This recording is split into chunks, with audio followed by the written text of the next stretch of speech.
She's managed huge renovations, clearly talented, right? But somehow she's still scrapping for those, $15,000 room makeovers. Meanwhile, other designers, maybe even with less time under their belt, they're landing the big ones, the $200,000 plus full home projects. In today's episode of the Interior Design Her podcast, we're discussing why some incredibly talented interior designers struggle to land the big-budget residential design jobs while other designers scoop up all the luxury renovations and new builds after just a few years in business. Believe it or not, it's got almost nothing to do with your skills designing interiors. During this AI-voiced podcast episode, we'll explore why traditional marketing advice keeps you trapped in small projects and reveals the fractal math approach that lets specialists earn 40 to 60% more while working with fewer clients. If you're tired of losing luxury projects to designers with inferior portfolios, this conversation will transform your approach to positioning your expertise. So let's get to it. Welcome to the Deep Dive. Today, we're really plunging into a challenge that, well, it often plagues experienced interior designers, right? You've put in the years, you've built a truly stunning portfolio, maybe managed massive, complex renovations. You've coordinated with countless trades, brought incredible visions to life. I mean, you've literally transformed homes, improved lives, navigated that whole intricate dance of design and construction again and again. Absolutely. You've got the chops, the technical skill is there, no question. And yet you might still find yourself feeling a bit stuck. Maybe competing on smaller, less profitable projects than you feel you deserve. You see others, perhaps, designers with maybe less experience or a smaller portfolio, and they seem to be consistently landing those multi-$100,000 full gut renovations. Yeah, the big ones. You know you have the skill, the vision, the capability to handle that level of work, but you're just not seeing the compensation or maybe the project scope that truly reflects that immense value you bring. It's a frustrating spot to be in, isn't it? It absolutely is. Yeah. And it's a story we hear so often from these really highly capable designers. They've totally honed their technical expertise, their craft, but the business side of scaling, especially around positioning themselves and pricing for those high value clients, that feels like a constant uphill battle. Exactly. So for this deep dive, we've been unpacking some truly fascinating insights from this comprehensive guide we found. It's tailored specifically for experienced interior designers, particularly, those operating solo or in small teams. Our mission is pretty clear. We're here to extract those strategic nuggets that will help you, our listener, communicate your immense value much more effectively. We're going to explore how to leverage your existing expertise, the skills you already have to command premium pricing, build systematic approaches to really deepen client relationships, and create robust frameworks for selling those complex, high-value services. Think of it like a proven roadmap. It's about recognizing that your design skill, brilliant as it is just one piece of the puzzle. The true unlock, the thing that really changes the game, lies in how you package, present, and sell that skill to the right clients, elevating yourself from just another talented designer to the undeniable expert in your niche. Okay, so what's the real problem then? And more importantly, what's the proven path forward? How do you unlock the kind of high-value work you truly deserve? All right, let's unpack this. Let's start by looking at this common scenario, what we've kind of started calling the experienced designer's dilemma. The material paints a really vivid picture with this example of a designer named Sarah. Okay, so Sarah has been in the game for 8 years. 8 years. That's a solid track record. Right. She's managed 12 major renovations. Now, think about what that means coordinating with architects, GCs, specifying intricate custom millwork, handling all the tiny critical details that come with large-scale projects. Her portfolio is just bursting with these stunning whole home transformations. She knows her stuff. And yet, here's the punchline, the frustrating part. Sarah's still finding herself competing for $15,000 room makeovers, little projects. Meanwhile, you see these less experienced designers, maybe newer to the scene, and they seem to be effortlessly landing projects well over $200,000. Full gut renovations. Without maybe the same depth of portfolio or years in the trenches. What gives? What's fascinating here, and what really jumped out at us from the source material, is that it explicitly states the problem isn't Sarah's skills. She clearly has them. 12 major renovations prove that.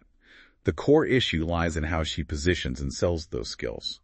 It's a communication and strategy gap, not a capability gap. That's the key insight. That's such a crucial distinction, isn't it? It's not about what you can do. You can likely already do the big projects. It's about how you articulate and package what you already do so the right people see it. And speaking of strategy, you know the common advice you always hear from almost every business coach, especially in creative Oh fields. yeah, just do more marketing. Right. Get out there more, expand your services, cast a wider net. It sounds logical, doesn't it? The more visible you are, the more opportunities you'll get. Simple math. And this is exactly where we need to seriously challenge that common advice. Because while it seems intuitive, our analysis shows it often leads to a really negative outcome, particularly for experienced designers who are looking to scale up to bigger things. This approach typically results in designers who are incredibly busy, yes, running from one small project to the next, totally swamped. But paradoxically, they're not really profitable. Not in the way they should be. They're just spinning their wheels. Exactly. They might be visible, sure, but they aren't truly valued for their unique expertise. They're constantly chasing that next small project, always feeling like they're on a hamster wheel, rather than building a sustainable, high-value practice that leverages their best skills. It's the classic busy trap. You're working constantly, clocking all the hours, putting out fires, but the revenue just isn't moving the needle in the way you'd hoped or expected, given your experience. But our deep dive revealed a really powerful, almost counterintuitive truth.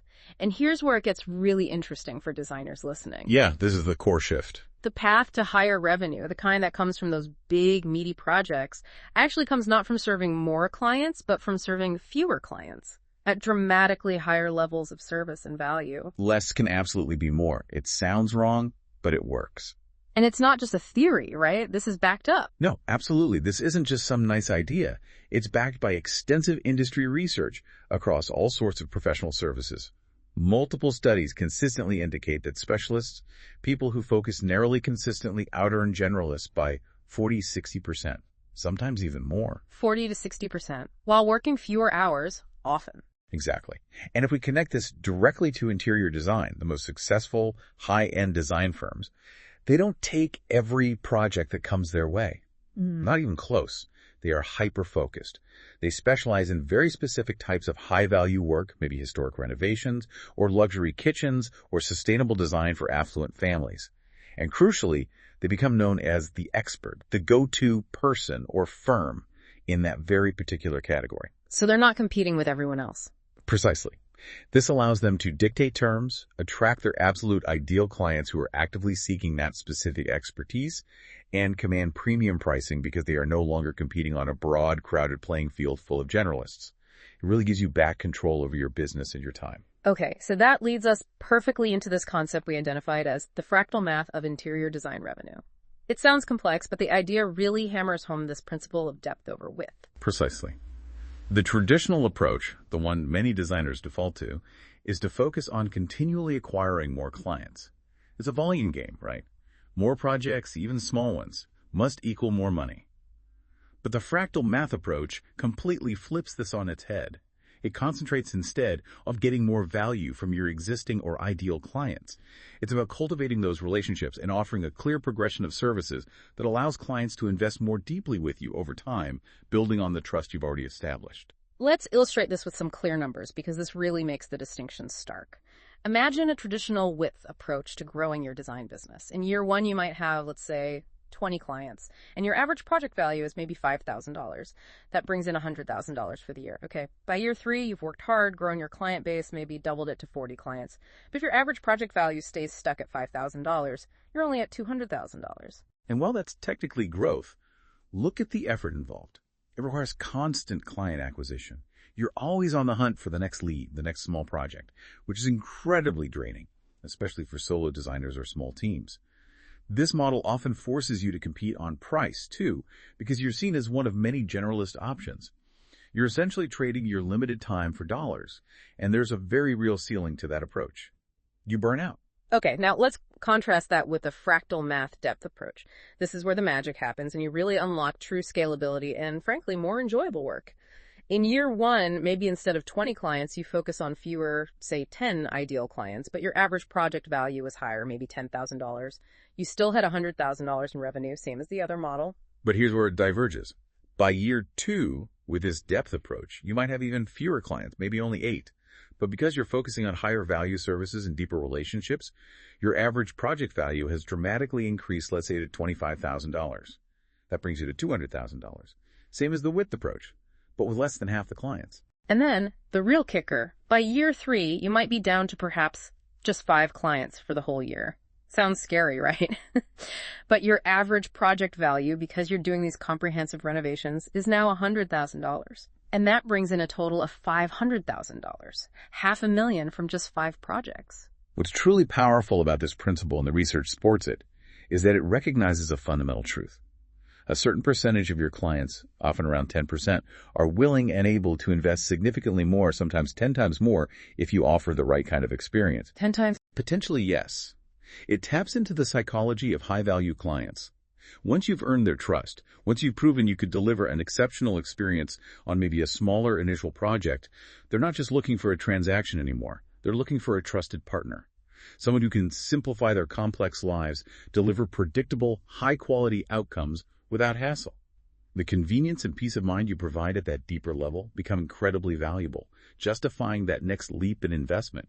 It's about nurturing those key relationships and intentionally building a service ladder, guiding them from one successful engagement to the next, bigger one. To make this even more tangible, we've outlined this hypothetical case study based on the principles about a designer named Jennifer. She's an experienced designer, maybe operating in a place like Westchester County, and she tracked her client progression. It's a perfect illustration of this fractal math in action. Okay, so imagine Jennifer starts her year seeing, say, 50 clients for an initial design consultation.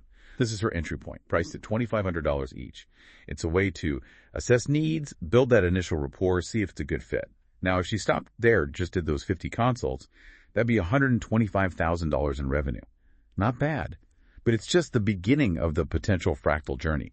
That's her initial touch point with potential long-term high-value clients. Right, but from those 50 initial clients, she found that about 10%, so that's 5 clients, upgraded. They moved up to a full room design package, which she priced at $15,000.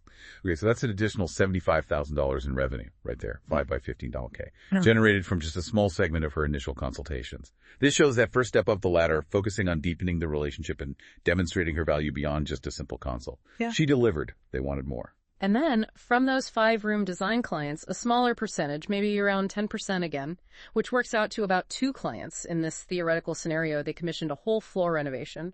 Now we're talking a much larger commitment, with a design fee of maybe $75,000 per project. Right, and that's another $150,000 in revenue, 2 by $75K, generated from a tiny, tiny fraction of her initial client base.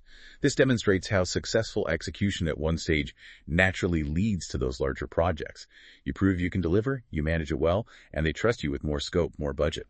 And finally, the pinnacle of this progression, the big one. From those 2 whole floor renovation clients, maybe 10% of them, which, in the real world might translate to 1 client like this every 18 months or so, hired Jennifer for a complete full home gut renovation. These are the massive projects, the dream projects for many designers, valued here at $350,000 for the design fee alone. This is the ultimate example of that depth over width principle, where one trusted, nurtured relationship blossoms into something truly significant, both financially and creatively. So let's add it all up. What does this all mean for Jennifer's total revenue? If she had stuck to that traditional approach, just churning out those initial consultations, her annual revenue would have capped out at $125,000.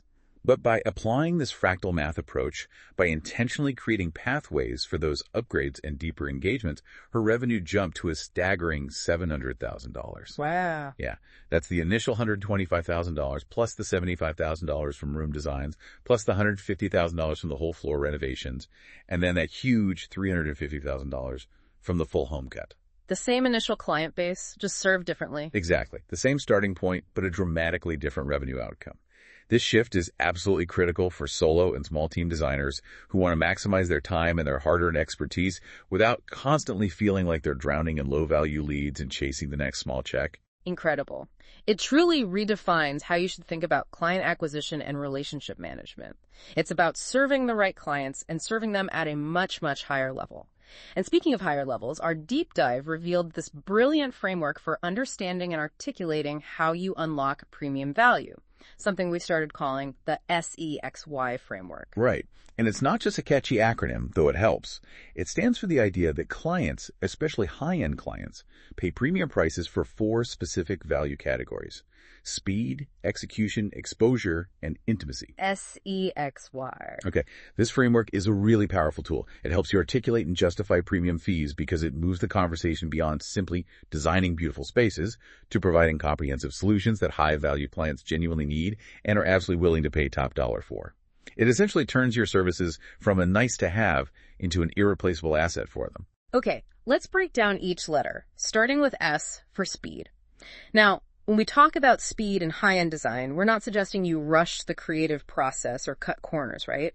What does speed truly mean for a premium client? Exactly. That's a key distinction. It's not about cutting corners on design quality. It's about delivering an accelerated project timeline and, maybe even more importantly, dramatically reduced friction in the overall renovation process. What most designers offer, kind of the default, is a standard 6-12-month project timeline. And often that timeline is fraught with typical contractor scheduling challenges, unexpected delays, decision bottlenecks, the drill. Oh yeah, the headaches. Right. Premium clients, however, are often willing to pay significantly more for a process that is streamlined, predictable, and crucially respects their extremely limited time. They often have multiple properties, demanding careers, complex family lives. They simply cannot afford endless delays or the need to constantly micromanage a project. So premium offerings related to speed would include things like what? Having pre-negotiated, maybe even exclusive contractor relationships that eliminate those lengthy, uncertain bid processes. Exactly. Or streamlined decision-making protocols, maybe preventing fewer, highly curated options to prevent delays. And having express material sourcing capabilities through established preferred trade relationships who prioritize your projects. That sounds like an incredible value proposition for a busy, high-net-worth client. Just removing that uncertainty and delay. It absolutely is. Consider the hypothetical case study we look at of Maria, a designer operating down in Naples, Florida. She spent years developing exclusive relationships with a select group of top-tier general contractors, kitchen specialists, and a custom millwork shop known for reliability. Because of these established, trusted relationships, Maria can credibly offer what she calls a premium timeline guarantee. She promises major renovations completed in 4-6 months, compared to the local average, which might be closer to 8-12 months. Wow, that's a big difference. Huge. And this assurance of speed and efficiency, the certainty she provides in a process notorious for uncertainty, allows her to confidently add an extra $25,000 to $50,000 to her project fees. It's a speed premium, and clients are happy to pay it to avoid months of disruption and the stress of the unknown. That makes perfect sense. Time truly is money, especially for affluent clients who value their own time so highly. So for a solo or small team designer listening thinking, okay, I want to offer that, what are some key strategies to actually deliver on that promise of speed? It's one thing to promise, another to deliver. Great question. The first step is to proactively develop those truly exclusive partnership-level relationships with top-tier contractors who consistently deliver on time and budget. This isn't just having a list of names. It's about cultivating deep trust and mutual understanding. Second, create and implement streamlined decision-making processes for your clients. Perhaps offer clear deadlines for choices. Present highly curated, pre-vetted options to avoid analysis paralysis and keep things moving. Third, establish preferred vendor partnerships for faster material procurement. Ensure you have reliable sources that can expedite orders when needed and communicate proactively about lead times. And finally, and this is crucial, document your faster timeline results. Use these concrete examples as a competitive advantage in your marketing and your proposals to justify that speed premium. Show, don't just tell, how you save clients time. Excellent. Okay, next up in the SEXY framework, we have E for execution. Now, this isn't just about delivering a beautiful design at the end, is that it sounds like it's more about the process of getting there. Yes, exactly. E stands for done-for-you project management, and it's a huge differentiator, especially at the high end.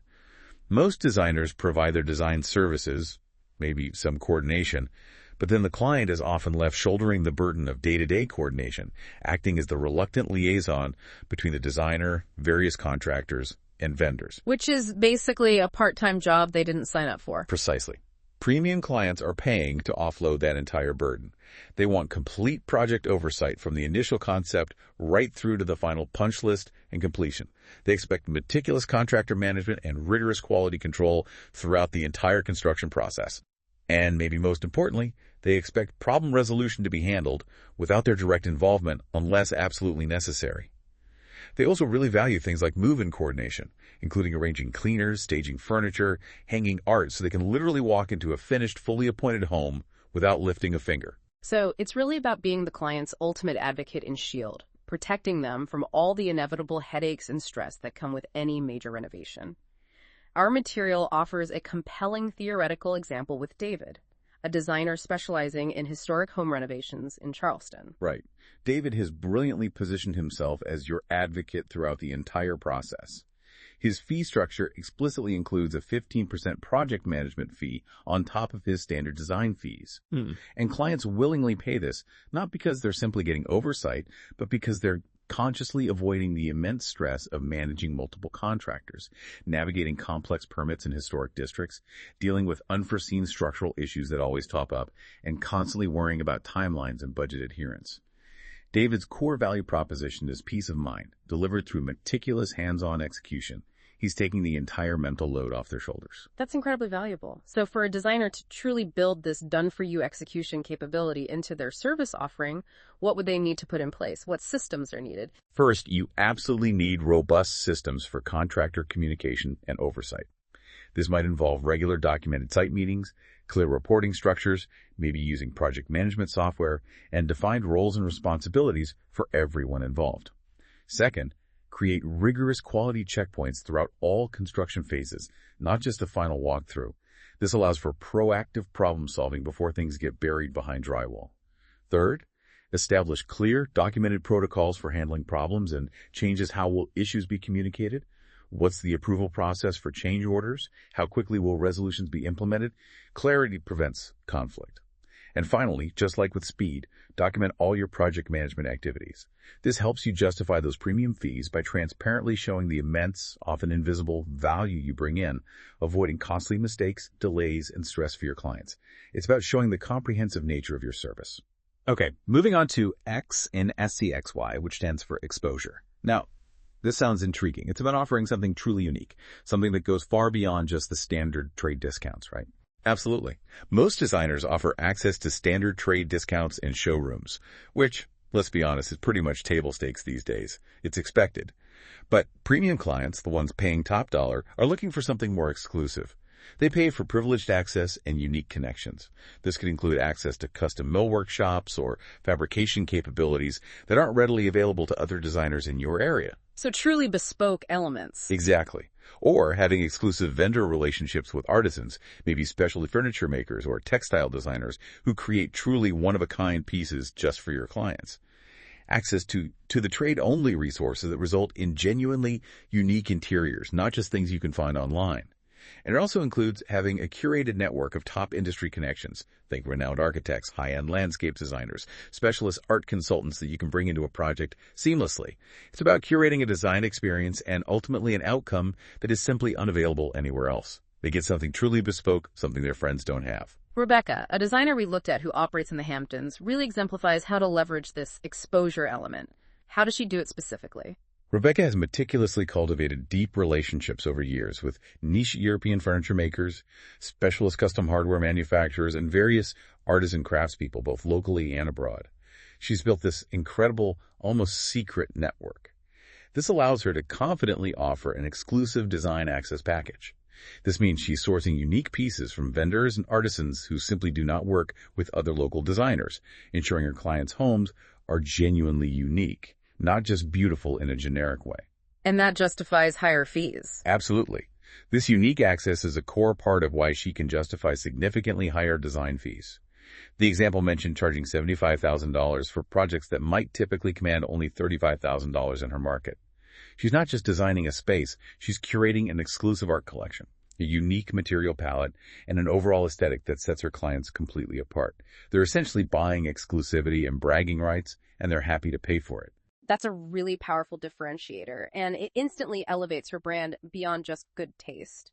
So how can solo or small team designers listening begin to cultivate this kind of exposure and build these high-value networks? It sounds like it takes time. It does take time and attention.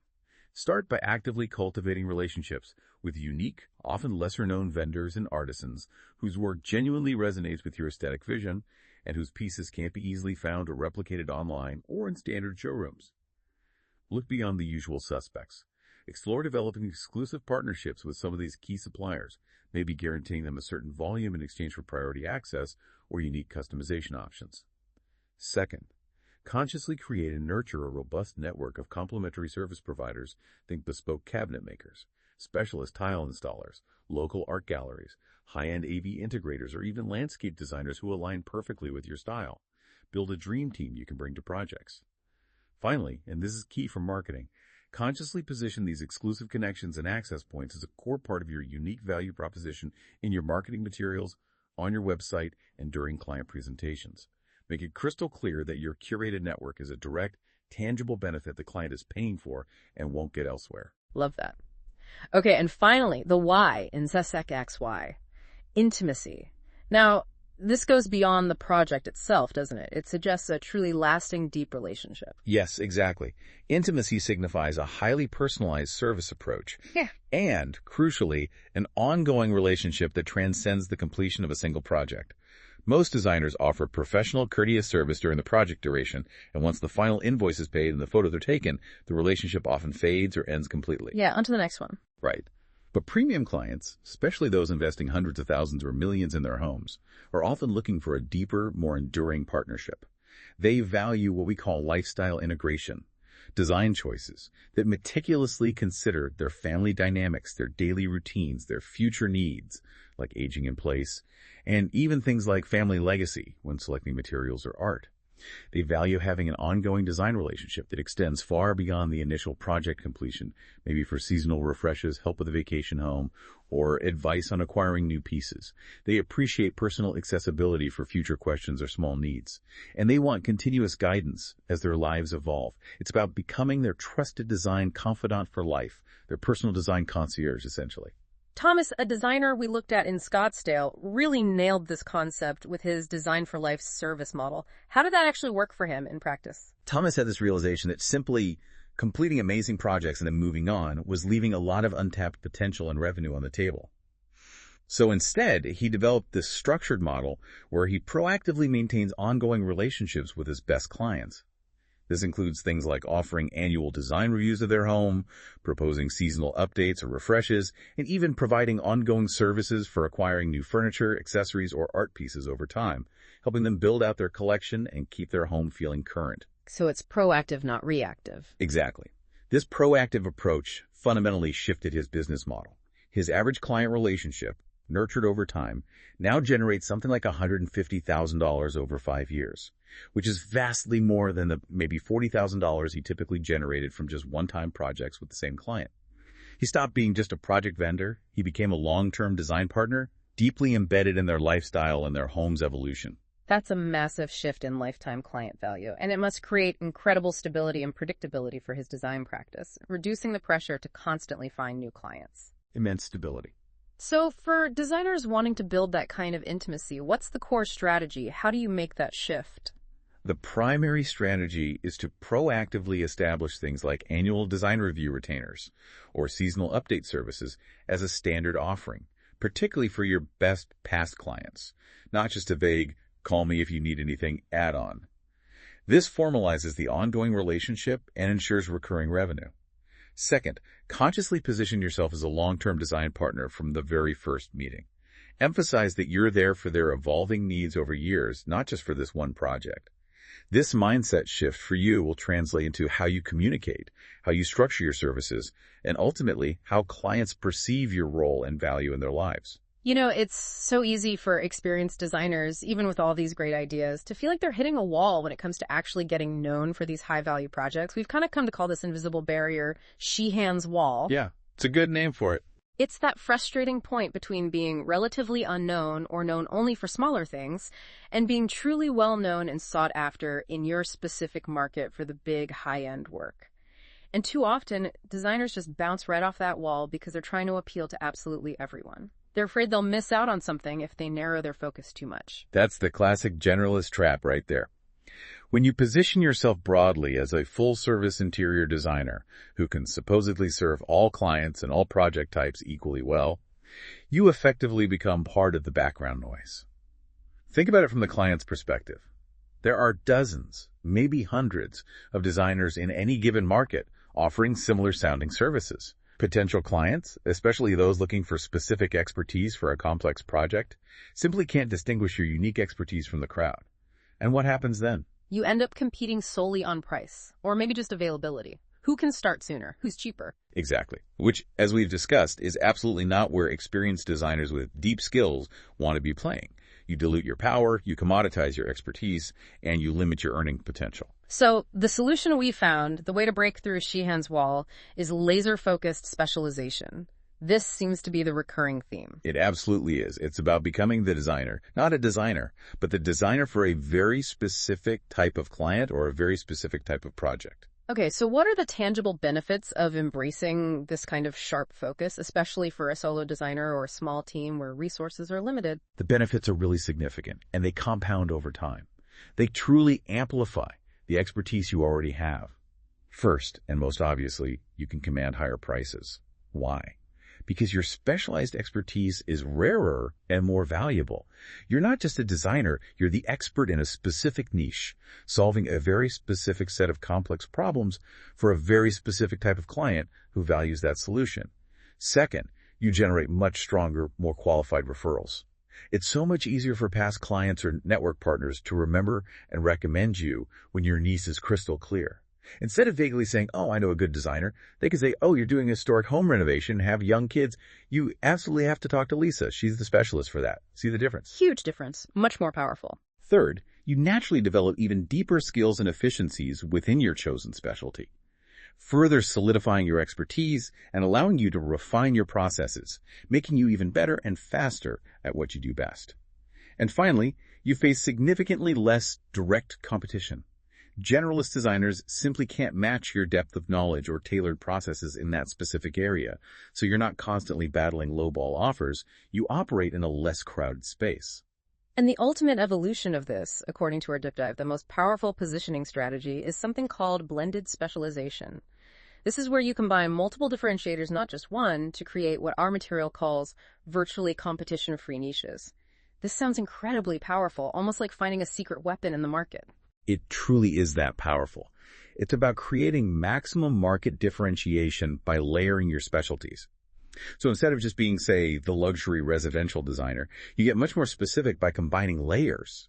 Think about combining a geographic focus with a specific demographic and a particular style. For example, whole gut transitional design renovations for busy tech entrepreneurs in the Seattle area. Each layer, geography, client type, project type, style, narrows the focus, but it dramatically deepens the appeal to that very specific ideal client, making you the obvious, perhaps only, logical choice for them. And it's not just limited to geographic and demographic, right? The material suggested you could blend project type, client type, and even a specific price point or project scale. Give us some more examples of that kind of blended specialization in action. Certainly. Consider these niches: high-end kitchen renovations, specifically for serious home cooks with budgets starting at $150K. Very specific function and budget. Or luxury aging-in-place renovations for affluent retirees in coastal communities. Specific need, client type, and location aspect. You could even go with something like executive family home transformations incorporating sophisticated smart home integration, blending lifestyle, tech, and client profile. Or maybe coastal contemporary new builds featuring hurricane-resistant luxury design features, style, project type, and a technical specialty. Okay, or urban loft conversions for creative professionals. Or even sustainable luxury design focusing on non-toxic materials for environmentally conscious families. Exactly. Those are all fantastic examples of layering differentiators. Wow, those are incredibly specific. I can immediately see how that level of focused positioning would completely cut through the general market noise. Now, some designers listening might worry, doesn't getting that specific limit my opportunities? What are the actual benefits of having this multi-layered specialization? Does it really amplify rather than limit? It might seem counterintuitive, that fear of limiting yourself, but the reality in the data suggests the opposite. It absolutely amplifies your success. The benefits are profound, especially for smaller firms. First, as we touched on, it virtually eliminates direct competition. It becomes nearly impossible for other designers to replicate your exact layered positioning because it's so specific to your unique combination of strengths, interests, and market understanding. You carve out your own space. Second, it inherently justifies premium pricing. You're not a commodity. You're an ultra-specific expert solving a high-stakes problem for a niche audience. That commands a premium. Third, it creates incredibly powerful and precise referral language. People know exactly who to send to you because you're known for something so distinct and memorable. Referrals become much more targeted and qualified. And finally, you develop truly deep, interconnected expertise across your chosen specialties, which compounds your value proposition and your efficiency over time. For solo designers and small teams, this means working smarter, focusing your energy, and truly owning your profitable niche. So how does an experienced designer listening right now even begin to implement this? It sounds like a significant strategic shift, maybe even a bit scary, but one with huge potential payoff. Where do they start? It is a big shift, but our deep dive outlines a clear implementation strategy. It's a process. First, seriously analyze your absolute best, most profitable, and most enjoyable projects from the past few years. What patterns emerge? What were the clients like? What type of work did you excel at and love doing? Where did you provide the most value? Be honest with yourself. Second, research potential market gaps where multiple specializations might intersect. Is there an unmet demand for a specific combination of services or client focus in your area that you could uniquely fulfill that others aren't adequately addressing? Third, test your potential blended positioning with a few ideal prospects or referral partners before fully committing your entire brand to it. Get feedback. See if it resonates, if it attracts the right kind of inquiry, if the language works. Fourth, once you've chosen your niche, commit to systematically developing deep expertise across all your chosen differentiators. Take courses, attend specialized workshops, read industry publications, become truly exceptional in that specific blended niche. And finally, create marketing content, website copy, blog posts, case studies that consistently and clearly demonstrate your competence in this complete blended specialization. Show, don't just tell, that you are the expert. Let's look at Lisa's theoretical case study again, because it really brings the power of this specialization, even if not fully blended yet, to life. Lisa had been a successful generalist designer for 6 years, doing pretty well, averaging about $35,000 per project. Good, but maybe not great. Lisa's story is a perfect illustration of this potential transformation. After doing that deep analysis of her past work, she had that aha moment. She realized her most successful projects, the ones that were most profitable, ran smoothest, and got the best testimonials, were consistently whole home renovations for young, busy families living in historic homes in her area. That insight, that pattern recognition, was her turning point. It gave her the clarity and the courage to go deep, not stay wide. So she bravely repositioned herself. She didn't just vaguely niche down. She became the historic home family specialist. Okay, so she claimed the title, but then what strategic changes did she make to truly embody that specialization and make it believable and stand out? She went all in. It wasn't just a tagline. She systematically developed deep expertise in local historic preservation guidelines and requirements, understanding the unique challenges and opportunities of those specific properties. She actively built strong, collaborative relationships with craftspeople who specialized in period-appropriate restoration techniques. Crucially, she studied family lifestyle optimization within the constraints of historic home layouts, figuring out how modern families could live comfortably and functionally in older, sometimes quirky spaces. Smart storage flow, etc. And she strategically partnered with architects who were also experienced and respected in historic home additions and sensitive renovations in her town. These were all deliberate strategic moves to solidify her new expert position and ensure she could truly deliver exceptional results on her promise. And the results after just 18 months of this focused effort are really astounding. It shows the power of clarity. They really are remarkable. Her average project value skyrocketed from that $35,000 baseline to $85,000, more than double. Her project inquiries became significantly more qualified and serious right from the start, meaning much less time wasted on tire kickers or leads that weren't a good fit for her specialty. Her referral rate dramatically increased from about 40% of her business to a whopping 75% because her expertise was so clear and memorable, making it easy for people to recommend her accurately. And she even developed a wait list for new projects. She gained control. The key insight from Lisa's experience is crystal clear. Specialization didn't limit her opportunities. It dramatically amplified them by making her the obvious go-to choice for her ideal clients. It created clarity for her business and, just as importantly, clarity for her prospective clients, making her easier to find, easier to choose, and easier to refer. That's a total game changer, especially for any solo or small team designer out there feeling spread thin and competing on too many fronts. And it ties directly into our next section, crafting the content strategy that truly builds authority and attracts those ideal clients. The problem we often see, and the material highlighted this, is that most experienced designers actually undersell their vast expertise. They inadvertently hide their deep knowledge behind really generic marketing messages, pretty pictures, vague descriptions of services. They hold their best cards too close to the chest. It's a really common mistake, born maybe out of fear of giving too much away, but it's completely counterproductive if you want to attract high-value clients. The save the best for first principle suggests the exact opposite. Share your most valuable insights, your processes, your problem-solving skills freely to truly demonstrate your competence and build trust before they even contact you. This isn't about giving away all your proprietary secrets for free. It's about showing potential clients that you have valuable secrets and deep expertise, which then attracts the right clients who want to hire you specifically to implement those insights for them, because they've already seen proof of your depth of knowledge and unique approach. Okay, so if traditional designer marketing often focuses on just surface level stuff, maybe pretty design tips, current trends, inspirational photos, how does an authority building content approach differ? Especially for someone aiming for those complex, high-end renovations, what does that look like? It's fundamentally about depth, substance, and transparency.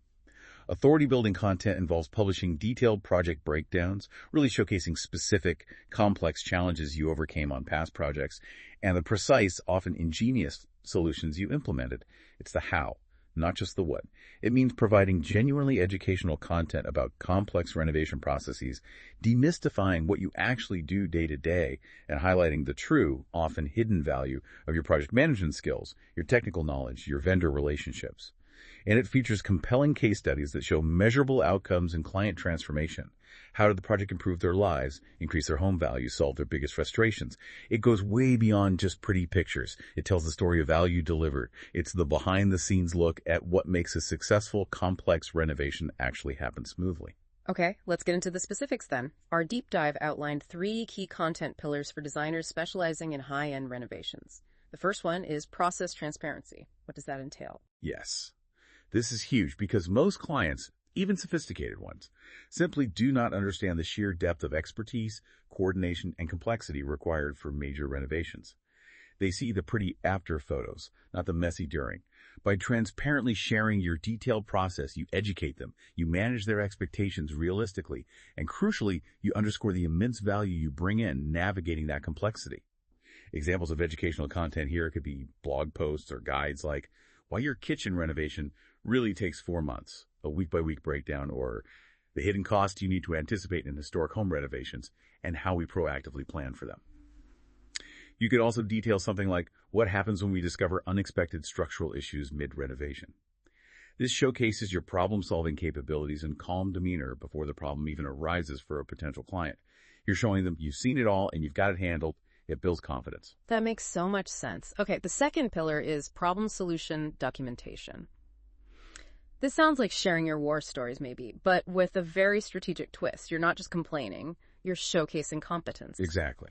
It's about strategically documenting the specific, often tricky challenges you solve that perhaps other, less experienced designers might not be able to handle, or that generic online advice definitely won't cover. These documented solutions become your unique value propositions in action, tangible proof of your expertise. Case study examples could be titled, How We Saved This Family $50,000 by Catching Critical Design Conflicts Before Construction Began, or Seamlessly Integrating Modern Smart Home Systems into a 1920s Tudor Without Compromising Architectural Character. You could even write about the logistics, managing a $300K multi-phase renovation while the family comfortably lives in the home, highlighting your logistical prowess, careful planning, and empathy for the client's daily life during disruption. And the third pillar, this really elevates things, industry insight sharing. This truly positions you not just as a service provider, but as an expert, almost a thought leader in the residential renovation space. This is where you elevate yourself beyond just designer for hire to an industry thought leader whose perspective is valued. You share insider knowledge, trends, or analysis that your high-end clients likely won't hear elsewhere, but which directly impacts their project decisions and outcomes. Expert content examples here might include articles like, What your general contractor won't tell you about change orders and how we manage them, or the real cost and value difference between custom and semi-custom millwork. You could even provide valuable guidance on something complex like how to properly evaluate contractor bids for major renovations, demonstrating your comprehensive understanding of the entire ecosystem and your ability to protect the client's investment from start to finish. Patricia, a designer in Austin, provides a great hypothetical example in the material of the results of consistently creating this kind of authority-building content. What happened when she started sharing this detailed renovation process content, really pulling back the curtain on her expertise? Patricia saw really dramatic changes in her business. First, her average project scope increased significantly. Clients who consumed her in-depth content came to her specifically seeking larger, more comprehensive projects because they already understood the depth of her expertise and felt confident she could navigate the complexities she wrote about. They were pre-sold on her value. Second, the quality and specificity of her referrals dramatically improved. Her detailed content made her expertise so much easier for past clients and her professional network partners to explain and recommend accurately. People weren't just saying vaguely, Patricia's a great designer. They were saying specific things like, Patricia's is absolutely brilliant at managing historic home transformations and dealing with tricky structural issues. You should read her article about integrating HVAC systems. Here's why she's one. That's so much more powerful. Infinitely more powerful. This makes it much easier for solo and small team designers to get high-quality, pre-qualified leads dropping into their inbox because their unique value proposition is already proven and understood before the first conversation even happens. This all flows so beautifully and logically into pricing strategy, doesn't it? Because what we've consistently found, and the material confirms this, is that most experienced designers are, frankly, significantly undercharging for their level of skill and the value they deliver. It's endemic in the industry. They're often pricing based on fear, what they think clients will pay, or what competitors charge, rather than pricing based on the true, tangible value they provide. Moving up to higher value projects absolutely requires a fundamental psychological shift in how you approach pricing. It's arguably the most critical point for experienced designers looking to scale their income without scaling their workload proportionally. Many fall into traditional pricing traps that artificially cap their potential and force them into that competitive race to the bottom on price. Okay, let's talk about those common mistakes. First, the classic. Time-based pricing, charging by the hour, like $150 an hour. What's the inherent problem there for an experienced designer? The fundamental problem with time-based pricing is that it directly caps your earning potential based on the clock, not your value. It actually penalizes efficiency. The faster and better you get with experience, the less you earn for the same task.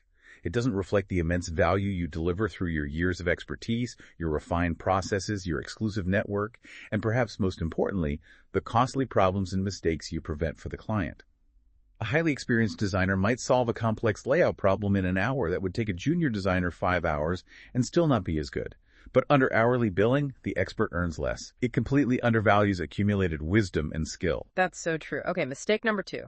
Market rate pricing.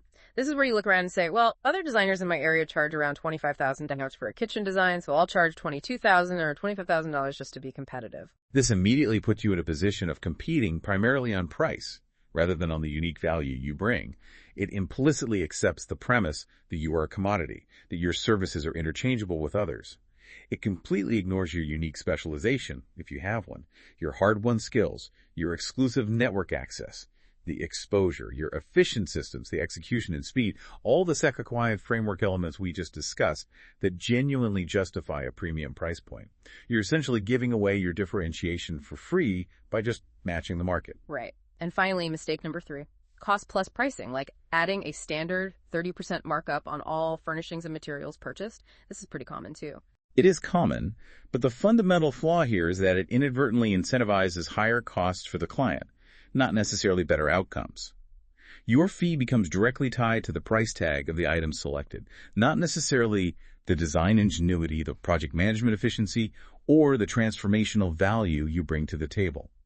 It can unintentionally create an adversarial dynamic where the client might start to feel you're motivated by pushing more expensive items, rather than by finding the best overall solution for their needs, budget, and the ultimate aesthetic and functional goals of their home. It decouples your fee from your core value.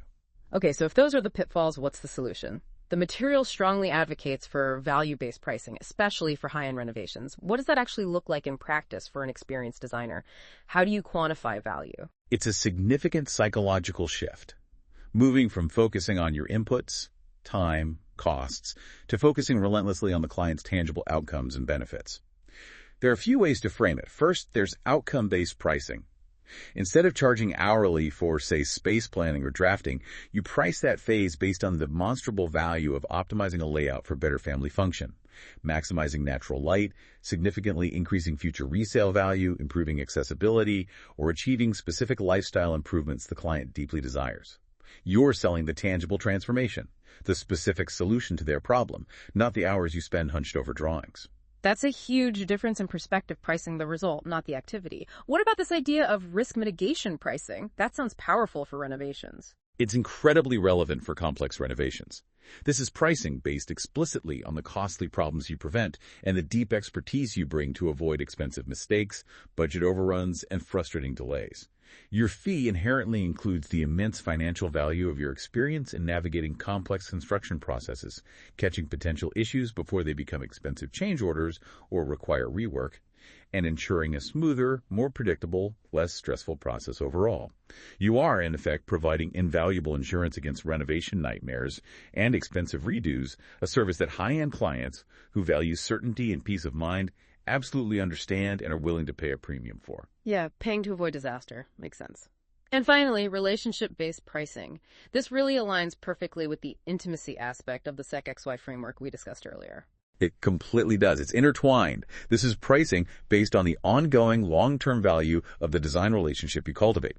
This could manifest practically as offering an annual design retainer package that includes services like seasonal home refreshes, future planning sessions for evolving family needs, or ongoing consultation for furniture upgrades and art acquisition as their collection grows. You transition from being a one-off project vendor to becoming their trusted, long-term design advisor and partner, moving beyond a single transaction to a continuous, mutually beneficial partnership that generates recurring revenue for you. Michael, an experienced designer based in Denver, provides a really clear theoretical case study in the material illustrating this pricing transformation. Before implementing value-based pricing using maybe time-based methods, his total design fee for a typical kitchen renovation might have been just $16,000. Right. But after fundamentally shifting his mindset and approach to value-based pricing, Michael's comprehensive kitchen renovation design package now confidently commands $45,000. And this isn't just an arbitrary number plucked from the air. It's a direct reflection of the immense value bundled into that fee. It includes precise space optimization tailored to the family's cooking style, bespoke custom storage solutions designed millimeter perfect, integrated multi-layer lighting design, meticulous material and finish specification, seamless contractor coordination, and comprehensive project oversight from start to finish. His value proposition, clearly articulated to the client, is powerful and direct. This $45,000 investment in our comprehensive design and management process typically saves our clients an average of 6 months of stressful decision-making, prevents an estimated $25,000 in potential mistakes or rework during construction, and ultimately creates a stunning kitchen that increases your home's resale value by $75,000 or more. He's selling a guaranteed positive outcome, a significant ROI, not just a design service. And what was the client response to this radical shift in pricing and positioning? Did they push back? Interestingly, he started receiving higher quality inquiries almost immediately. These were from potential clients who genuinely understood and valued comprehensive service, risk mitigation, and guaranteed outcomes, rather than just shopping around for the lowest possible bid. They weren't just buying a design.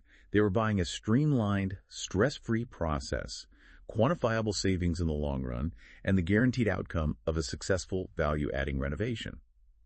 This shift is especially liberating for solo designers and small teams, as it reduces the need to constantly justify lower prices against competitors and allows them to focus entirely on delivering exceptional value and finally be compensated appropriately for it. Okay, so once you've embraced that value-based pricing mindset and you're attracting better clients, how do you actually guide those clients through this journey from maybe a smaller engagement to those bigger comprehensive projects? That's where the client progression strategy comes in, systematically moving clients up the service ladder. Right. This isn't about aggressive upselling at all. The key here is creating natural, logical progression points within your service offerings that feel like obvious, desirable next steps for the client rather than a hard sell. It's all about building deep trust and demonstrating undeniable value at each stage, making the next level of investment, the bigger project, feel like a logical and exciting choice for the client because their experience with you so far has been exceptional. You're not pushing them up the ladder. You're providing such a good experience at each rung that they naturally want to climb higher with you. Okay, let's break this down into potential stages. Stage 1, as outlined in the material, assessment and strategy. This might be priced somewhere between $2,500 and $7,500, depending on the scope. What's typically involved here, and how does it effectively set the stage for those bigger projects down the line? This initial stage is critical for setting the foundation. It typically includes a comprehensive assessment of the entire home and its potential, a detailed family lifestyle evaluation leading to space optimization recommendations, maybe some initial renovation sequencing and priority planning, which should happen first, and often a high-level budget framework with investment guidance. The purpose of this stage is multifaceted.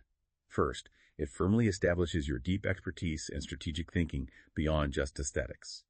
Second, it builds immense trust through your thoroughness and insightful analysis. And third, it simultaneously helps you identify larger potential opportunities within the client's home that they might not have even considered initially. The natural progression trigger here is when clients see the immense value and clarity derived from this comprehensive planning phase and become genuinely eager to move forward with implementing your well-thought-out recommendations. It's essentially the diagnostic phase, where you become their indispensable strategic advisor. Makes sense. Then we might move to stage 2. Maybe phase 1 implementation, where the design fees could range from $15,000 to $50,000, focusing on a specific area. Exactly. This stage typically involves detailed design development, specification, and management for the priority areas identified back in stage 1. Maybe it's the kitchen and family room or the master suite. It includes meticulous material and finished specification for that area, and crucially, coordination of contractor bids and oversight of that specific phase of construction. The purpose here is twofold.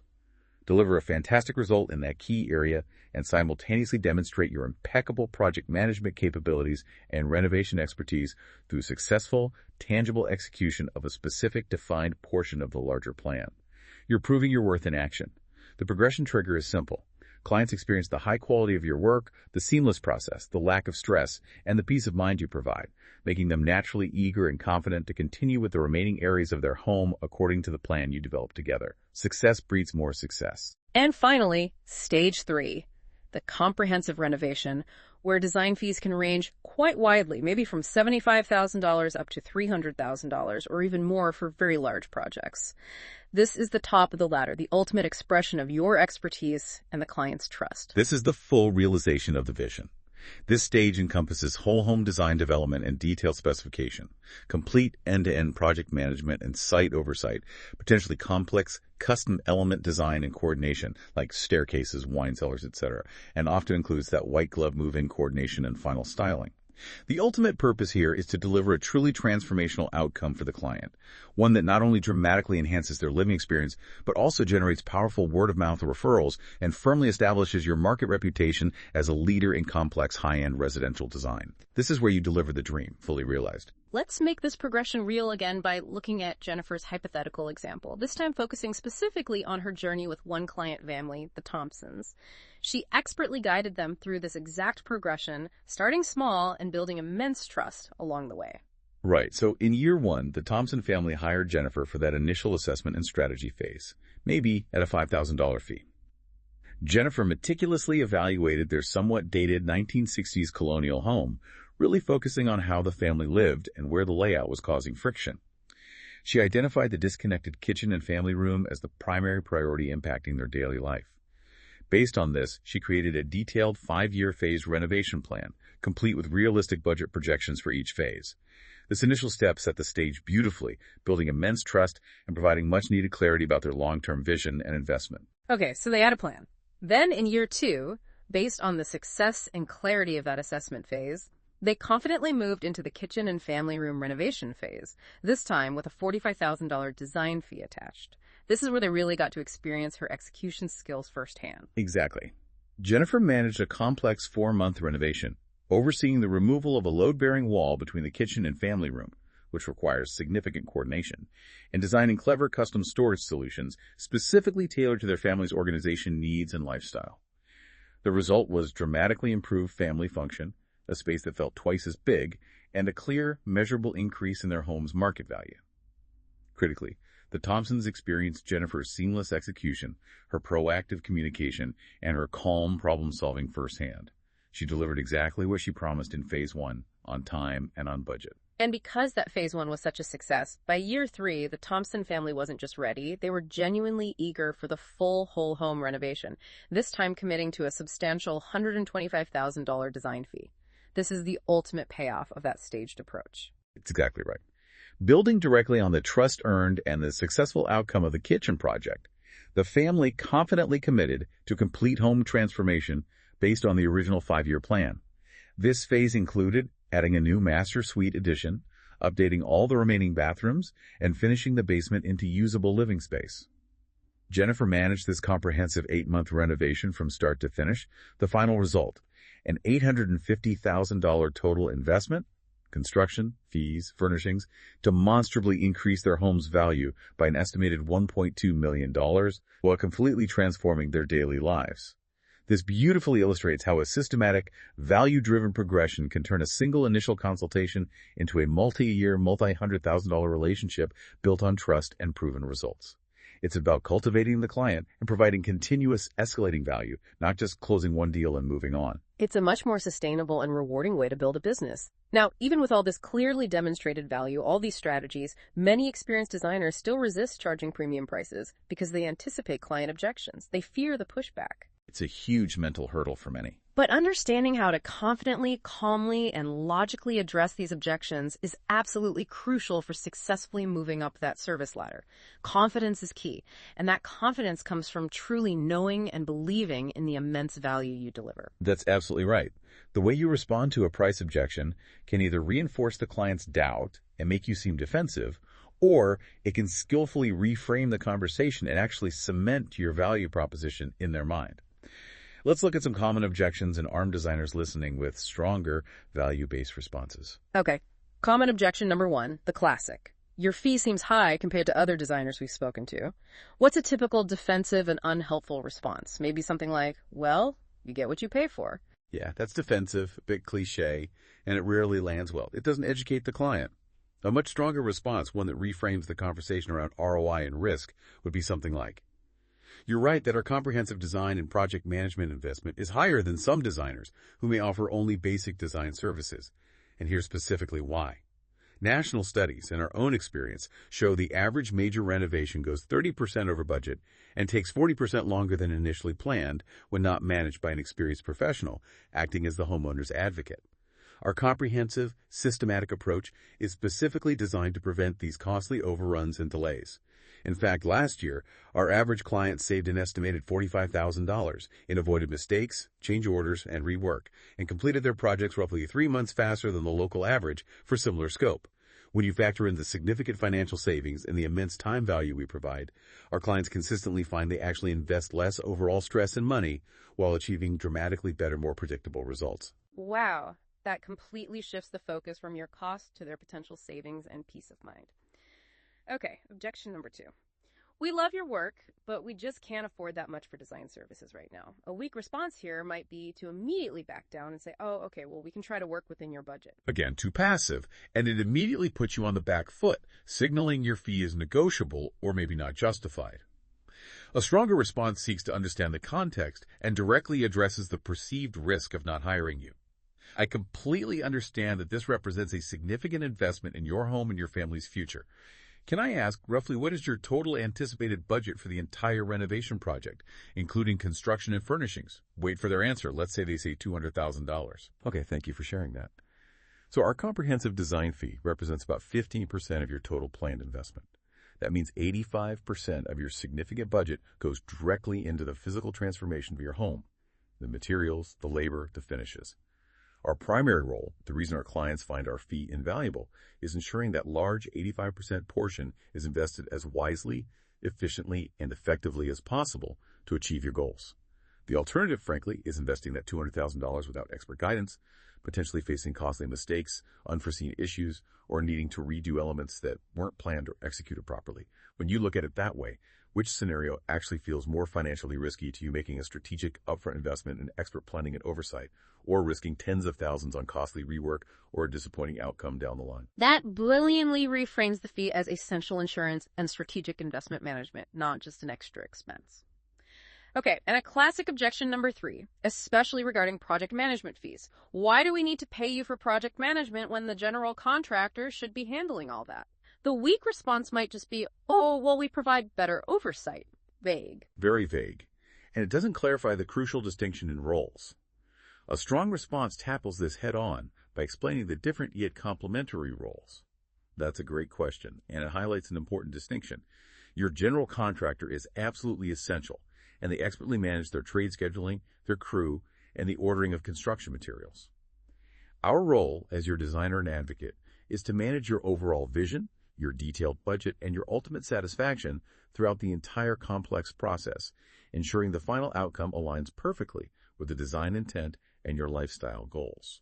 For example, when the contractor suggests a cheaper alternative material or method that might save $2,000 but subtly compromises your aesthetic goals or long-term durability, who is there with the design expertise and authority to advocate fiercely for your original vision? When you walk on site and see something during installation that just doesn't look quite right according to the plans, who has the detailed design knowledge and clout to address it immediately and find a solution quickly without disrupting your day or causing delays? Our comprehensive project management ensures your entire investment delivers the specific high-quality outcome you envisioned from the start, not just a technically completed construction project. We are your dedicated advocate, your quality control expert, your problem solver, your shield, through every single phase. This clearly delineates your unique client-focused value far beyond what a GC typically provides contractually. These responses are so incredibly powerful because they consistently reframe the conversation away from just cost towards value, risk mitigation, return on investment, and achieving the desired outcome. It's about articulating the why behind the fee. But of course, to confidently make these claims and deliver on these premium promises, especially for that high-end, complex renovation work, you absolutely need the right operational foundation in place. You can't just wing it. This brings us squarely to the practicalities of building the team and systems required for high-end work. That's exactly right. Successfully moving to consistently delivering higher value projects isn't just about better marketing or pricing psychology. It requires robust operational capabilities to actually support that premium service delivery day in and day out. For solo designers and small teams looking to scale without collapsing under the weight, this means making strategic hires and implementing scalable systems that allow you to focus on your core genius, the high-level design, the client relationships, the vision, the parts only you can truly do. Okay, let's talk about essential team members first. The material we reviewed strongly highlights the importance of having a dedicated project manager or maybe a high-level design assistant. This sounds like much, much more than just basic administrative support, right? Oh, absolutely. This role is utterly crucial for scaling complex projects because it goes far beyond basic admin tasks like scheduling meetings or filing samples. A true project manager in this context coordinates the complex web of contractors and vendors, meticulously tracks detailed project timelines and milestones against the plan, and handles a significant amount of the day-to-day client communication and updates, especially during the intense construction phases. This frees you, the principal designer, up to focus on the critical high-level design decisions, fostering the deeper client relationships, the intimacy, and overall business strategy. Key qualities for this person include ideally some prior construction or renovation project experience, exceptionally strong communication and organizational skills, the ability to proactively identify and escalate potential issues quickly before they become big problems, and complete comfort with using project management software and other relevant technology. They are truly your operational backbone, ensuring projects run smoothly and profitably. That makes sense. And the material also mentioned a procurement specialist. That's a very specific, highly detailed role that sounds like it could save a designer endless headaches and costly mistakes on complex projects with lots of moving parts. A dedicated procurement specialist can be a lifesaver, especially as project complexity grows. This person is focused solely on the intricate process of sourcing, vetting, ordering, tracking, and managing the delivery and inspection of all materials, furnishings, fixtures, and accessories for complex projects. Their key responsibilities include managing all the vendor relationships and trade accounts, coordinating complex delivery schedules to align perfectly with construction timelines, which is a huge challenge, handling quality control upon arrival, managing damage claims and returns efficiently, and coordinating inventory tracking and potentially off-site storage. For a small team juggling multiple large projects, having someone meticulously dedicated to just this complex logistical puzzle can prevent huge headaches, costly ordering errors, frustrating delays, and ensure a much smoother project flow. It directly supports your speed and execution promises to the client. Okay, so once you have maybe some key team members in place, what about developing a trusted contractor network? This seems absolutely non-negotiable for consistently delivering high-end renovation projects. You can't do it without great builders. This is absolutely non-negotiable. You simply cannot deliver consistent high-end results without it. You need to proactively develop exclusive, rock-solid collaborative relationships with a select group of general contractors and key subcontractors, like electricians, plumbers, painters, tilers, who not only intimately understand your exacting standards and aesthetic, but who can consistently deliver top-quality work on schedule and ideally on budget. How do you develop these crucial relationships?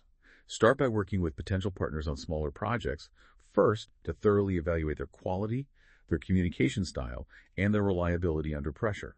Then, once you find the keepers, establish crystal clear communication protocols and documented quality standards from the outset of every project. Over time, negotiate preferred pricing and priority scheduling for your steady stream of projects. And finally, create mutually beneficial referral arrangements, making it a true win-win partnership where you're both deeply invested in each other's continued success and reputation. Beyond people, you need robust systems to scale effectively without chaos ensuing. What are the essential systems that designers need to put in place to manage high-end work efficiently? First and foremost, a comprehensive project management software. This becomes your central nervous system, your single source of truth for tracking all project components, timelines, budgets, documents, and communications. Recommended features to look for include a client portal for sharing updates and getting approvals efficiently, integrated contractor communication and scheduling tools, robust photo documentation capabilities for site progress and issue tracking, and detailed progress reporting features. This eliminates scattered emails and forgotten details, ensures everyone involved is always on the same page, and builds tremendous confidence and transparency with your clients. Right, getting rid of the chaos. And quality control processes. This sounds like a formalized way to guarantee that premium execution you're charging for. Precisely. These aren't just casual site visits. They are systematic, documented approaches to ensuring that the work being done meets your exacting standards throughout the entire project lifecycle, not just at the very end when it's harder or more expensive to fix things. Key implementation elements include conducting regular, documented site visits, often with photo evidence tied to specific checklist items, instituting clear quality checkpoints at the completion of each major construction phase, like framing, electrical rough-in, drywall, etc. Meticulous punch list management and verification of completion for every single item, and conducting a thorough final walkthrough with the client to ensure complete satisfaction before project closeout. It's all about proactive quality assurance, catching potential issues early before they become expensive problems or detract from the final result. And finally, client communication protocols. This seems absolutely vital for managing expectations and maintaining relationships during those long, complex, sometimes stressful projects. Absolutely vital, especially for high net worth clients who value clear, concise, and proactive communication. This requires a structured approach to keeping clients informed and appropriately engaged, without overwhelming them with unnecessary details or causing anxiety. A strong communication framework typically includes things like scheduled weekly progress updates, perhaps via email or the client portal, ideally including photos and a clear status update against the overall timeline. It also involves proactive notification of any potential issues or unavoidable delays as soon as they arise, along with your proposed solution. It requires a streamlined decision-making process for client selections or change order approvals to avoid bottlenecks. And it should include clear escalation procedures for any urgent issues that require immediate client input. This structured approach builds client confidence, dramatically reduces their stress, and allows you to maintain that crucial intimacy and trust we talked about earlier, even when challenges arise. This all sounds like a significant but necessary evolution for a design business aiming higher. And naturally, it requires a different kind of marketing approach, too. It's no longer just about getting more leads. It's about very targeted attraction. Yeah. Let's talk about the marketing strategy specifically for high-value projects. Exactly. Moving up the service ladder to consistently attract those six-figure renovation projects, demands a marketing strategy that specifically resonates with and attracts clients who are ready, willing, and able to make significant investments in their homes. This inevitably means shifting away from broad, generic audience marketing towards highly targeted, often relationship-based attraction strategies. Yeah. You're not just casting a wide net anymore, you're using a finely tuned spear. So who exactly are you looking for then? How do you refine your target audience definition to attract these specific high-value projects and filter out the rest? What does that ideal client profile look like? You need to get crystal clear on this. You're moving beyond simply targeting homeowners who want beautiful interiors. You're now focusing laser-like on, for example, successful, time-poor professionals planning to invest $200,000 or more in their primary residence renovation within the next 12-18 months. You need to deeply understand their key characteristics. Typically a household income well over $300,000, plus a POFI significant professional achievement, often coupled with severe time constraints. Home values likely in the top quartile of your market, maybe $750,000 plus or much more, depending on location, and they often have previous, perhaps unsatisfactory experience with renovation or other design professionals. Crucially, you need to recognize they are motivated primarily by the final outcome, the quality of the experience and the expertise you bring, not by finding the lowest possible price. They value your ability to solve complex problems, manage the process seamlessly, and simplify their lives during a potentially stressful time. They're buying certainty and expertise. And to reach these very specific, often hard-to-reach people, you likely need a different approach than just running general social media ads or participating in local home shows, right?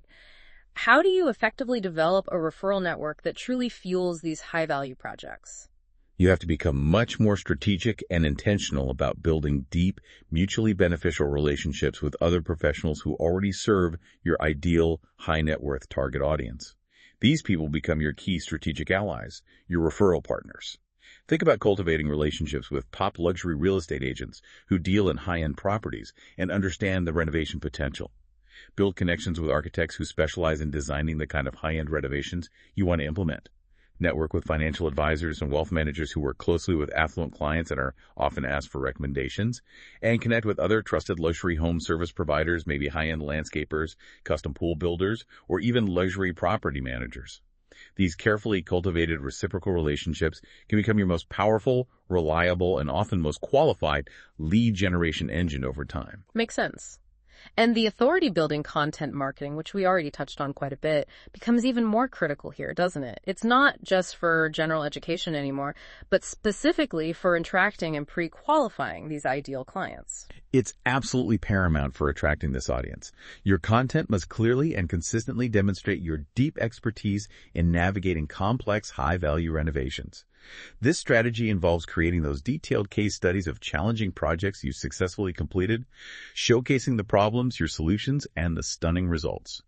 It means producing truly educational content that demystifies the complex renovation process and helps potential clients make informed decisions about their significant investment. It involves sharing behind-the-scenes documentation of your meticulous process and problem-solving abilities. And it means offering broader industry insights and trend analysis that firmly positions you as a trusted thought leader and expert in your specific niche. You're showing, not just telling, the depth of your capabilities and the sophistication of your approach, which resonates with discerning clients. And what about community engagement? How does strategically participating in the community fit into attracting high-value projects? Where should designers be showing up? It's about strategically and selectively participating in venues, events, or organizations where your ideal target audience naturally gathers or is likely to be found. This requires careful targeting, not just showing up everywhere. Opportunities could include participating in curated luxury home and garden tours, either showcasing your work or attending to network, joining exclusive high-end home service provider networks or referral groups, attending targeted professional association events like high-end real estate groups, or select charity functions that attract your ideal client demographic, and perhaps even seeking speaking opportunities at industry conferences or offering continuing education workshops for related professions like architects or realtors. It's about being visible and credible in the right places where the conversations around high-end living and complex renovations are already happening and being seen as a knowledgeable contributor and expert among your peers and potential clients. Susan, a designer we looked at operating in the Bethesda, Maryland area, provides a great model for this kind of marketing transformation. What was her previous marketing approach like before she made these strategic shifts towards high-value clients? Susan's previous approach was quite traditional and broad, typical of many designers. She was active on Instagram, mostly posting pretty room reveals after projects were done. She ran some general Facebook advertising, targeting homeowners in her wider geographic area, and she participated in local home shows, hoping to attract leads. The results: she got a high volume of inquiries, yes, but they were mostly for small, lower-margin projects. She ended up spending a significant amount of her valuable time sifting through and responding to unqualified leads that were never going to turn into the kind of substantial projects she truly wanted and was capable of. She was busy, but felt stuck, not really building the high-end practice she desired. Okay, but then she shifted her approach dramatically. What did her new targeted strategy look like that actually started attracting those high-value clients consistently? Her new approach was highly targeted, strategic, and relationship-focused. She stopped doing the broad, low-yield activities. Instead, she started holding intentional monthly breakfast meetings with a select group of top luxury real estate agents in her core neighborhoods. She began hosting exclusive quarterly educational seminars specifically for high-end homeowners on relevant topics like navigating complex renovation timelines or maximizing home value through strategic design. She invested time in writing detailed, authority-building blog posts, analyzing complex renovation challenges, and showcasing her solutions. And she proactively forged strategic partnerships with specific architects and other luxury service providers whose clientele aligned perfectly with her ideal profile. She went directly to where her ideal clients and referral sources were, rather than trying to vaguely appeal to everyone online. And the results after just 12 months of this focused effort are really astounding and speak volumes about the power of targeted strategy. They absolutely are.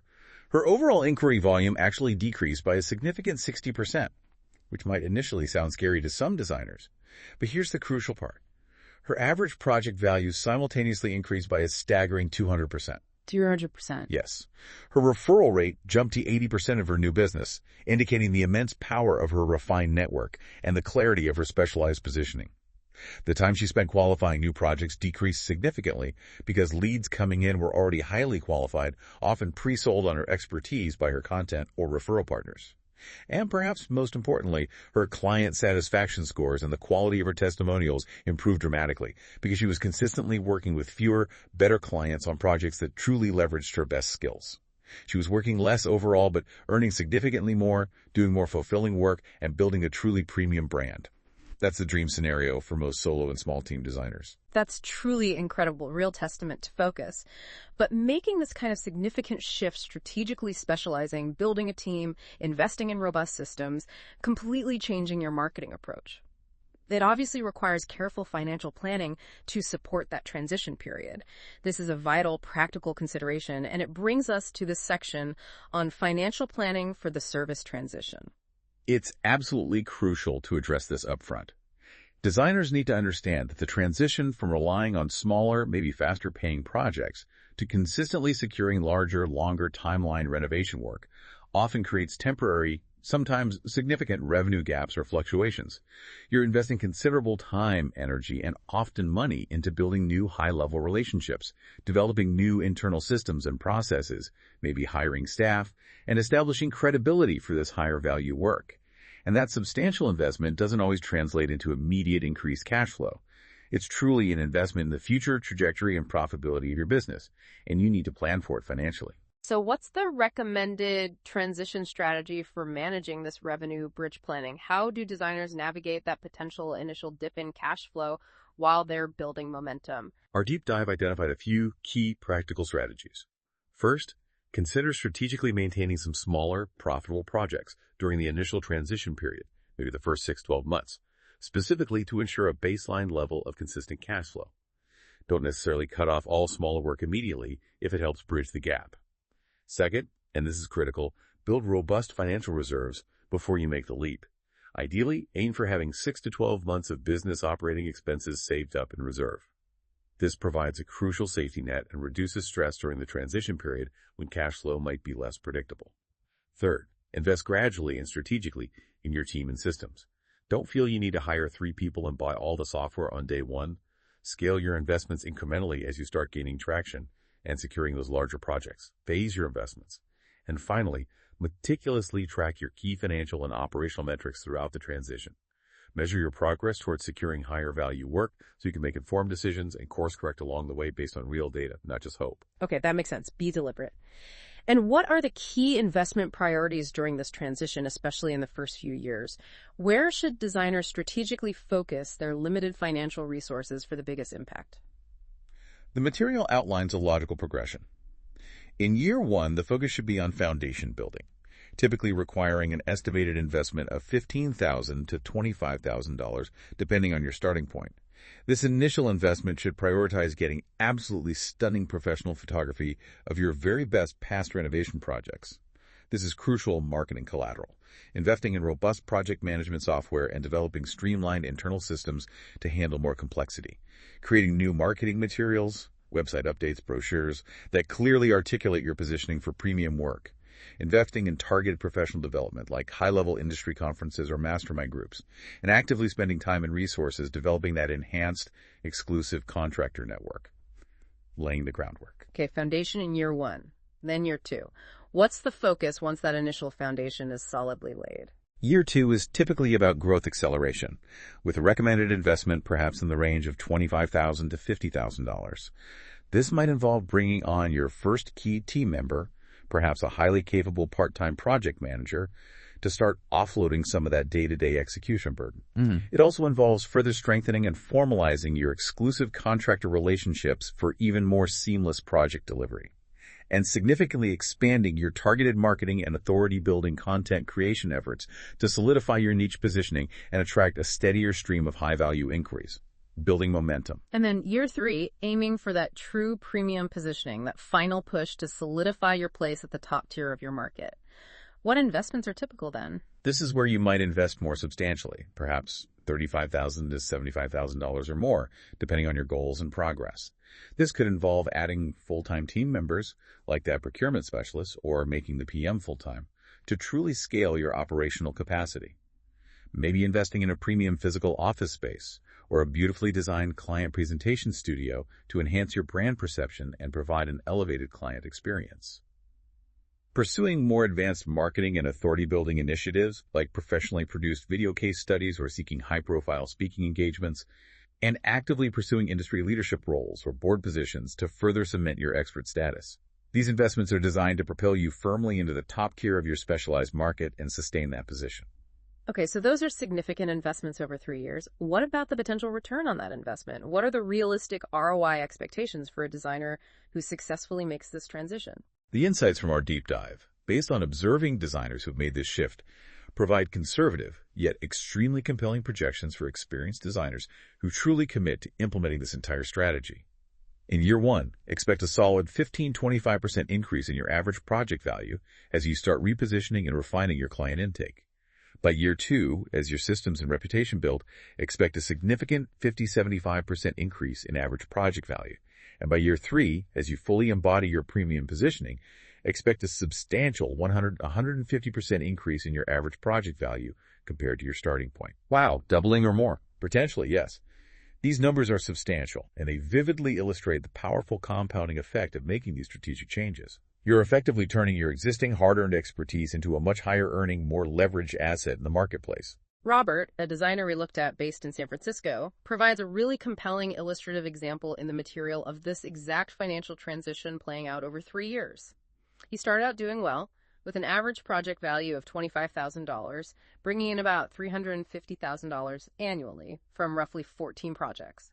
Pretty good income, but maybe feeling overworked and undervalued. Right. So in year one, Robert strategically invested $22,000 in that foundation building, getting killer professional photography, implementing new project management software, attending a high-level industry conference focused on business growth.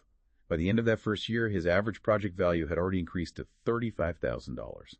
And interestingly, despite taking on fewer projects, only 11, his annual revenue actually grew slightly to $385,000. He successfully navigated that initial transition, proving the model worked and giving him confidence. Okay, so proof of concept in year one, and then in year two, what kind of growth did he achieve as he accelerated? In year two, he invested $35,000 in that growth acceleration phase. He brought on a skilled part-time project manager focused on deepening his key contractor relationships, and expanded his targeted marketing efforts significantly. This investment paid off handsomely. His average project value soared to $65,000, and his annual revenue reached $520,000, even though he only completed 8 projects that year.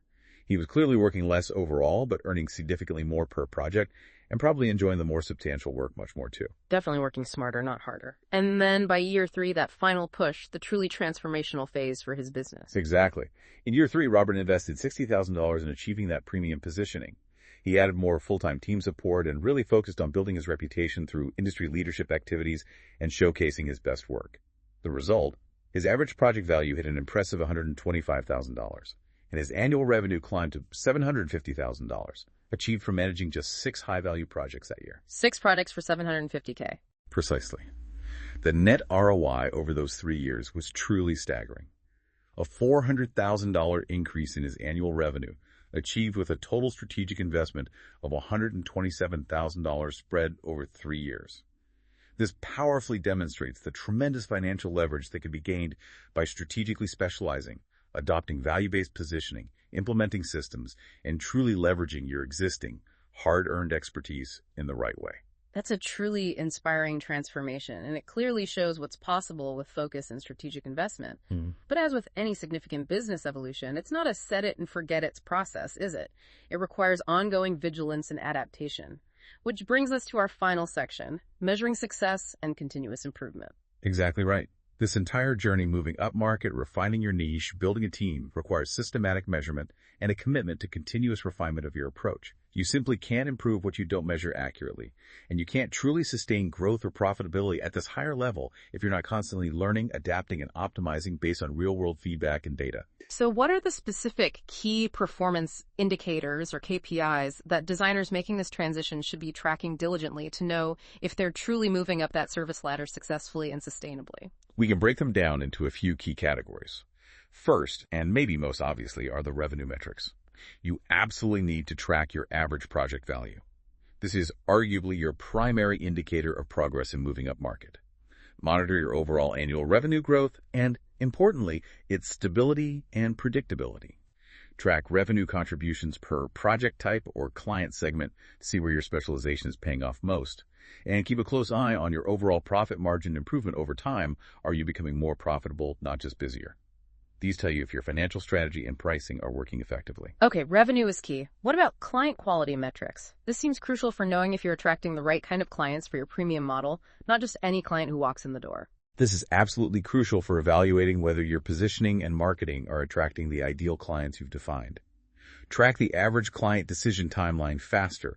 More decisive clients often indicate better qualification and higher levels of trust. Monitor your project scope expansion rate. Are clients adding phases or services once they experience your value? Keep close tabs on client satisfaction levels through consistent feedback mechanisms, and analyze the quality and specificity of your client testimonials.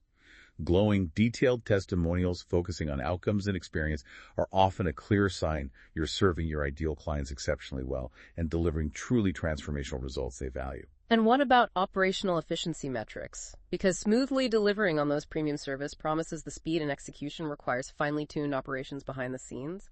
These metrics tell you how well your internal team and systems are actually performing under the pressure of more complex projects.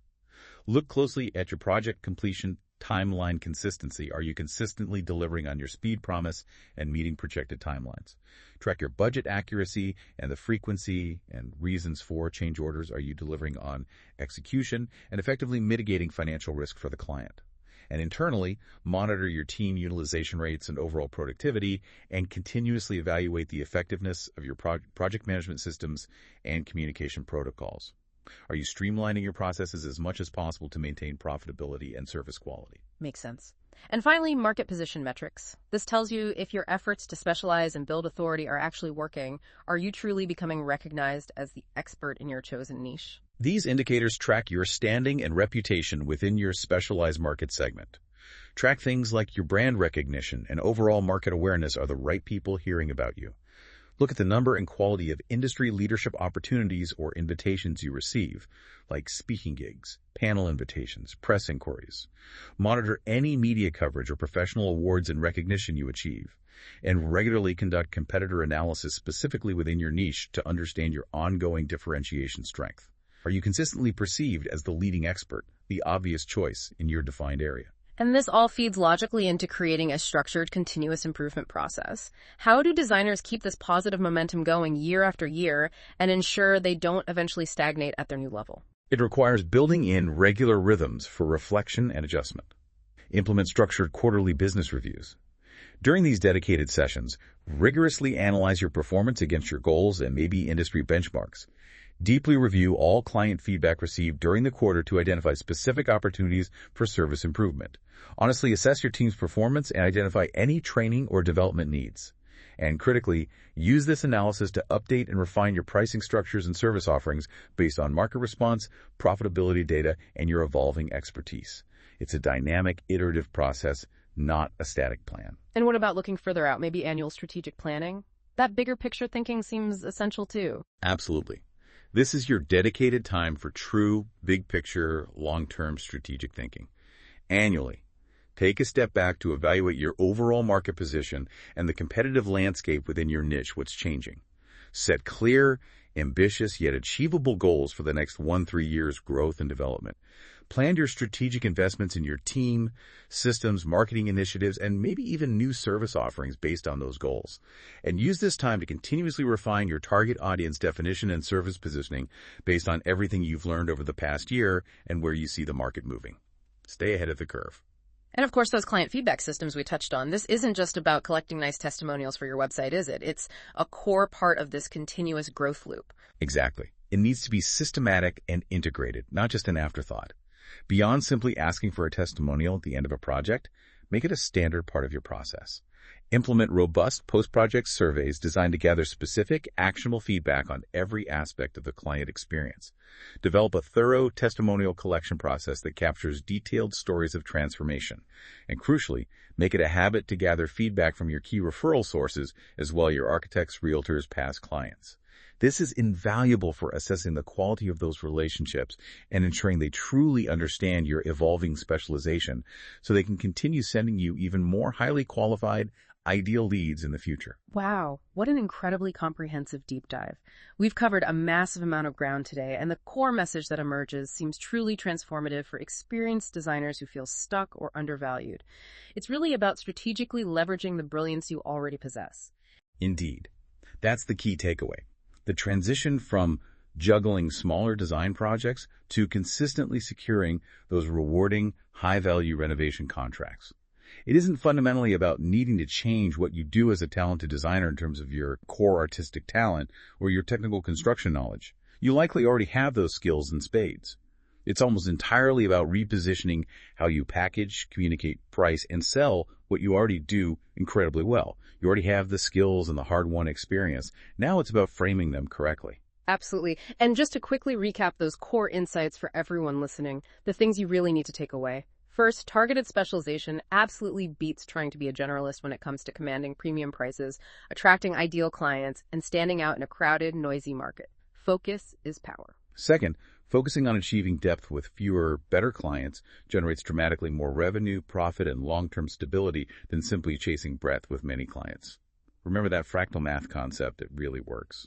Third, adopting value-based pricing is absolutely essential. Your fees must reflect the true transformation, the problem-solving, and the risk mitigation you deliver for the client, not merely the hours you spend or the cost of goods. Price the outcome. Fourth, creating authority-building content, sharing your process, your expertise, your solutions, demonstrates your competence and builds deep trust far more effectively than generic marketing or pretty pictures ever could.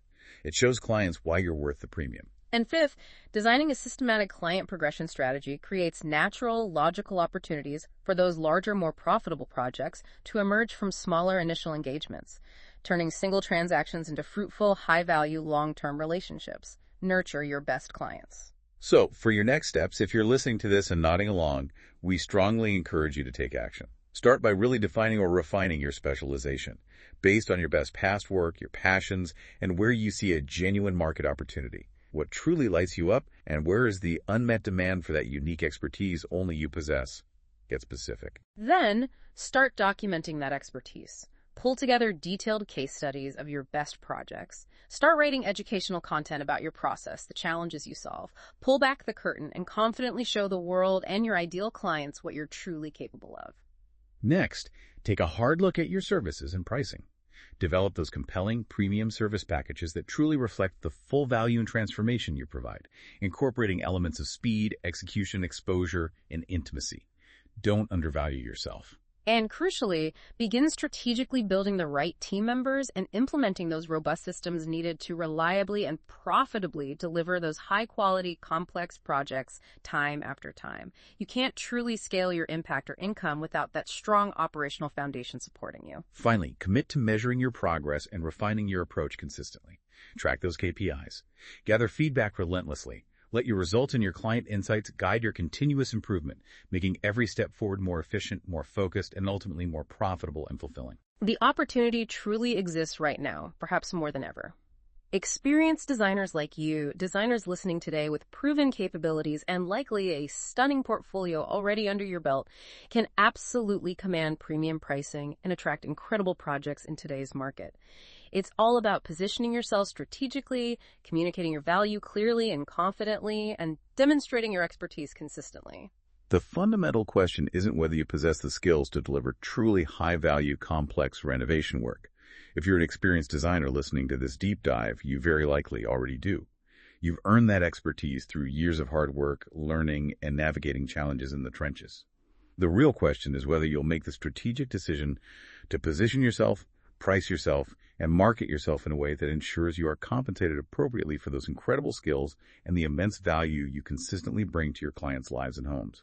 The framework exists. The market opportunity is definitely there for those willing to specialize and claim their expertise. The only remaining variable, really, is your commitment to implementing these strategies consistently and persistently over the next 12 to 18 months. Your expertise deserves premium compensation. Go get it. Thank you for joining us on this deep dive. We'll see you next time. That wraps up this episode of the Interior Design Her podcast. If you're ready to put this framework to work in your business, I would love to hear from you and maybe even get you on the podcast to share your experience with other designers. We've got big dreams for Interior Design Her, and we would love to have you along for the ride. In the meantime, I would really appreciate it if you could please subscribe, rate, and review our little podcast. It really helps us get discovered by new listeners. Next week, we'll be back with another great podcast. See you then.